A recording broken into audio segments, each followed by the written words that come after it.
நண்டு சாப்பிடணும்னு ஆசை இருக்கா, ஆனால் நண்டு கட் பண்ணவும் சமைக்கவும் தெரியாதா?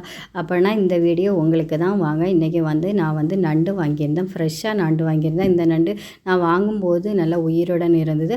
அப்புறம் இங்கே பாருங்கள், இந்த நண்டு அவ்வளோ டைட்டாக முடிச்சு போட்டு நல்லா கெட்டி வச்சுருக்காங்க.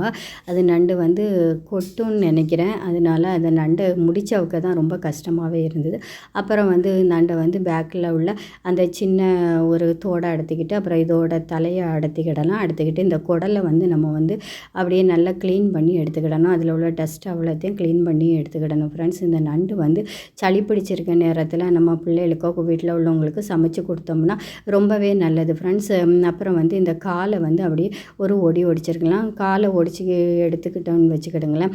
அது வேவது சீக்கிரமாக வெந்துடும். அதுக்காக தான் காலை அது சாப்பிடவும் ரொம்ப ஈஸியாக இருக்கும். அவ்வளோதான் ஃப்ரெண்ட்ஸ். அதுக்கப்புறம் இந்த நல்லா க்ளீன் பண்ணி இப்படி எடுத்து வச்சுக்கிடலாம். அப்புறம் இந்த காலில் உள்ள முள் இதே நம்ம கட் பண்ணி எடுத்துக்கிடலாம். இதை உப்பு போட்டு நல்லா 4-5 தண்ணி கழுவி எடுத்தாச்சு. இப்போ வாங்க எப்படி சமைக்கிறதுன்னு பார்க்கலாம்.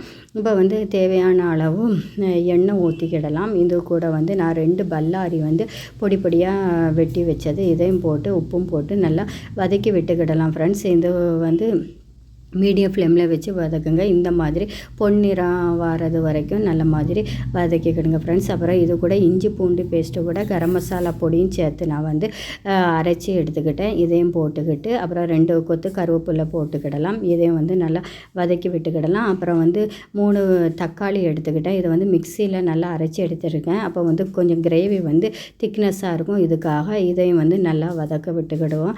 இதை நல்லா வதங்கி முடிஞ்ச உடனே இங்கே பாருங்கள், இந்த மாதிரி ஒரு ஸ்டேஜில் வந்த உடனே இது கூட வத்தல் மிளகு பெருஞ்சீரகத்தூள் இவ்வளவும் நம்ம சேர்த்துக்கிடலாம். சேர்த்து இதையும் நம்ம நல்லா வதக்கணும். இது கூட கொஞ்சம் பெப்பர் தூள் சேர்த்துக்கிடுங்க ஃப்ரெண்ட்ஸ். ரொம்ப அருமையாக இருக்கும். அப்புறம் இதுக்கு தேவையான அளவு தண்ணி ஊற்றிக்கிடணும். அதாவது நண்டு நம்ம எவ்வளோ வச்சுருக்கோமோ அது வேறு அளவுக்கு தண்ணி ஊற்றிட்டு கொஞ்சம் உப்பு சேர்த்துக்கிடலாம்.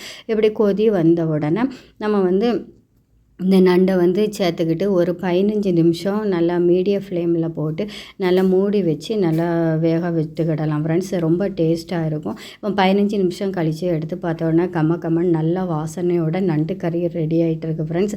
இதை இப்போ திருப்பி போட்டுக்கிடலாம். இந்த நண்டையெல்லாம் அப்படி ஒரு திருப்பு இப்படி ஒரு திருப்புன்னு திருப்பி போட்டு எடுத்துக்கிட்டோன்னா சூப்பரான நண்டு கறி ரெடி ஃப்ரெண்ட்ஸ். இவ்வளோ தான் ஃப்ரெண்ட்ஸ். என்னோடய வீடியோ பிடிச்சிருந்தா லைக் பண்ணி ஷேர் பண்ணி சப்ஸ்கிரைப் பண்ணுங்கள் ஃப்ரெண்ட்ஸ்.